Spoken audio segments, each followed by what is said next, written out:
and welcome to SHOWREEL, where we debate the goings-on of Hollywood, test the knowledge of the movie buffs of the world, and showcase a new soundtrack each week. I'm your host, Mark Henry, and with that said, let me introduce my guest for today. Making his debut on the show today is the man who everyone loves to call Mr. Divine, founder of Bender Monkey Pictures, Mr. Chris Divine. Thanks for having me. Well, thanks for coming. So, tell me, Chris, what got you into filmmaking then? Simple.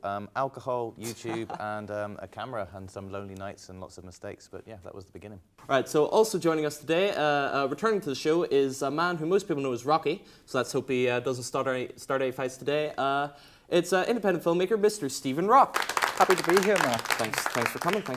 So let me ask you the same question. What got you into filmmaking then? It's quite simple. Can't sing or dance. Well, don't worry. I think we've got music covered because later on today we'll be having some music from our local singer-songwriter, Mr. Darren McGuigan. Okay. Well, folks, that's my guest for today. And so without further ado, let's get into our first section. This is Newsbit. So, the movie business has been shook recently by news of streaming giant Netflix having bought the rights to Martin Scorsese's new movie, The Irishman. The film, which follows Scorsese's 2017 release Silence, is a return to the gangster picture with a story focusing on Frank the Irishman Sheeran, who was involved in the notorious murder of Jimmy Hoffa in 1975. Robert De Niro is set to star, with the possibility of Al Pacino, Joe Pesci and Harvey Keitel also joining the cast. Folks, what do you think about Scorsese reuniting with De Niro, and do you think that this move by Netflix is significant? So, Stephen, we'll start with you. Well, I think it is. I mean, the old media was just a TV in the living room. The whole family just sat around, just watched whatever's on. Yeah. But now we have Netflix. We have online subscription to just watch whatever we want. On demand? Yes, on demand. And with this here, The Irishman, this isn't the first that they have acquired. It was a series of unfortunate events, yeah, which was recently with a series. And I just think the whole transition is to the new media online. We can even talk about, YouTube. People who don't know how to work a camera, for example, Smosh, when they actually started out, they were just two kids with a camera, and now they're just a production company. And I just think that's just where it's going, just online. Yeah. Well, Chris, you said yourself that YouTube is where you got your start, along with alcohol. So, yeah. What are your thoughts on this? Do you agree with what Stephen's saying? Well, obviously alcohol is very important, but yeah, I mean, it is interesting that such a big director is going into Netflix like this. It could be a game changer. It also could just be a reflection of the fact that his last movie was a complete flop. It's hard to know. If it is a game changer, maybe it spells the end of cinema as we know it. I wouldn't say it would be the end of cinema. I mean, cinema is it's a pastime. It actually gets people out together. I mean, you just sitting in that room, just a screen, and just being lost in that film. That is just something that even just watching at home you can never get. I just think it'll still continue. I think that well, the popcorn and all, it's expensive. Yeah. But I think the cinema could probably find itself a new niche of replaying classic movies that we know people are going to go and see. Going to watch a film you don't know anything about is a financial risk these days. All right, well, very interesting. Okay, let's move on to our second topic today.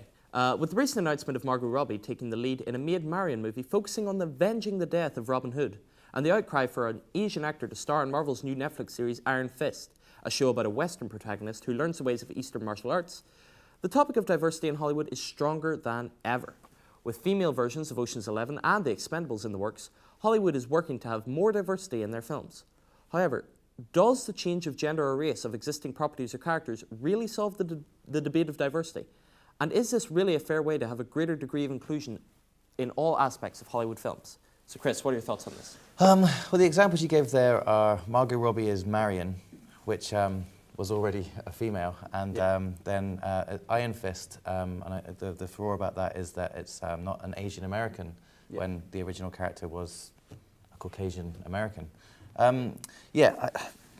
Diversity in Hollywood is famously appalling, and it obviously does need massive improvements. The big problem I find with Hollywood is that their improvement seems to come in the guise of remakes, Ghostbusters and so on and so forth. Remakes annoy people because they're never going to be as good as the originals, especially if they were classics. Make new films and just put more diverse people into those roles. Simple. Okay. Well, there's that bit of Hollywood is kind of losing its creativity, I think. It's great that they're having more diverse, different takes on these here classics, these films, these concepts, but it is done, as you said, about all these here old films, being remade, or like, a good one actually is probably Adaptation, which is Marvel. They're great films, I love watching them, but it's the fact that it's not original. They're just copying from, it's an adaptation of comic book, but that's the big money maker. I think the last completely original was Interstellar, but like every other film always has like, it's not fully original. So it's not. So I think Hollywood is kind of losing its bit of creativity.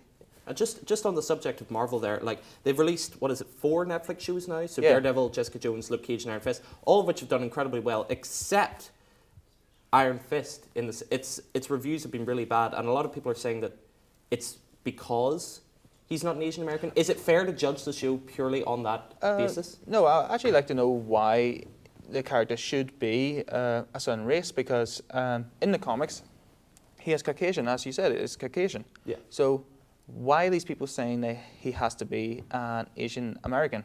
It's also that thing about, I think, the recent film Ghost in the Shell, where Scarlett Johansson, there's a lot of talk about being westernized. It should be, the character should be an Asian actress.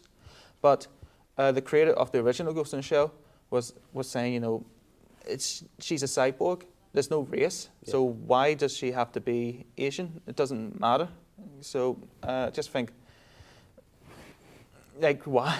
Yeah. Also, I mean, it's good to have a name as famous as Scarlett Johansson attached to the project, and then that can help to promote the thing. So yeah.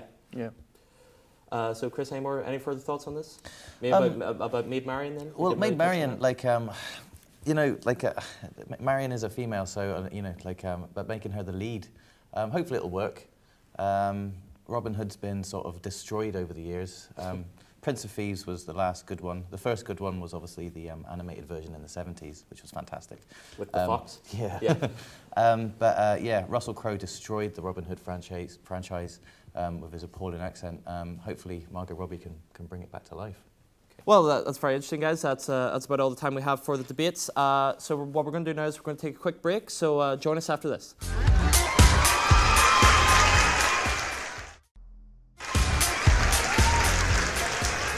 Welcome back to SHOWREEL, where things are going to get a lot more competitive now with our new game, Movie Star Tennis. Okay, so here's how the game works. I will say the name of a famous actor, and our contestants will go back and forth saying the name of a film that actor has starred in. The person who is unable to come up with a film loses that round. All of our answers come from IMDb, and we will only accept films that have already been released, so no shorts, TV appearances, or movies that are still currently in production. Okay, so are we ready to go, lads? No, not at all. Okay, well, we're going to do it anyway. So the actor for this round is Leonardo DiCaprio. So, Stephen, we will start with you. All right. Give me the name of a film that Leonardo DiCaprio has appeared in. Django. Titanic. Correct. Stephen. The Great Gatsby. Correct. Wolf of Wall Street. Correct. Inception. Correct. Shutter Island. Correct. We'll have to hurry you, Stephen. We'll have to hurry you. Can't think of any. Okay, you can't think of any, which means... Chris, you have won this round. You got lucky. Okay. Oh, we got lucky. So, should we do another round? Yes? Yes, no? Okay, so the next actor we have is Tom Hanks. So, Chris, we'll start with you this time since you won that round. So, Tom Hanks films. Here we go. Big. Correct. Toy Story. Correct. Toy Story 2. Correct. Are we going to do this? Toy Story 3. Oh, we're going to do this. Toy Story 3. Correct.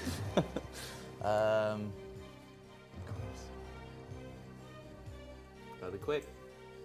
Have to hurry you. The brain's just totally emptied. Saving Private Ryan. Saving Private Ryan. Yes, correct. Green Mile. Green Mile. Correct.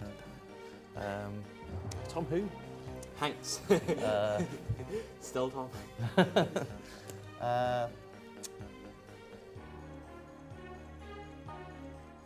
The pilot guy. The pilot guy, I'm afraid, is not the name of the movie, which means we'll wrap it up, which means, Stephen, you have won this round. So we have 1-1. Very interesting. We will have to go to our last actor for the tiebreaker round, and there are a lot of answers that you could potentially say here, because this round... Castaway. No, it's over. Bit late. Okay, so this round, for the deciding round, the actor is Samuel L. Jackson. So, Stephen, you won the last round, so we'll start with you. Kong. Can you be more specific? That's what it's called. Kong. It's in cinemas. What is the subtitle?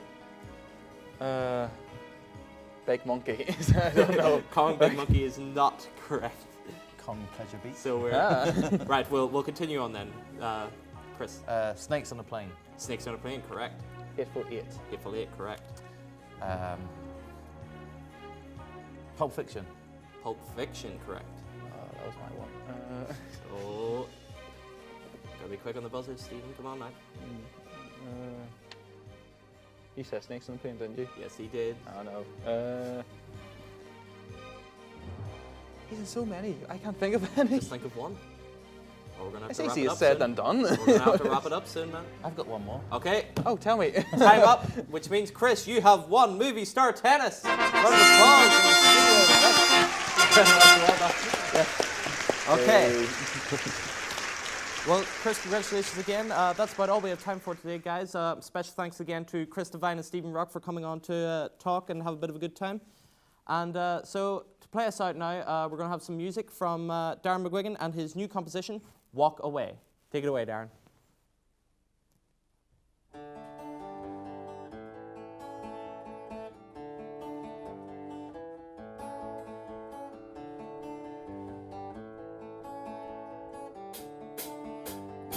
Well, I'm not your savior, and I'm not your friend. Won't be your failure, won't be around in the end. So observe your surroundings, what you love didn't stay. I won't receive your hatred, I'm moving on while you wait. Try to open up your eye, you still won't hear my protest. And so the thoughts reach your mind again. No one wanted only the best, but I'm not gonna stay to watch you crash, and I'm not gonna say I was right. I won't stay to stand in your way, won't watch you soak up your life. No quick solution, wanted by reclusion, confusion all the time. The state of being I can't save. You don't want me, so walk away. You've always been a chaser of a dream out of reach. Your mind closed like a fortress, something my words couldn't breach. Held your cards to your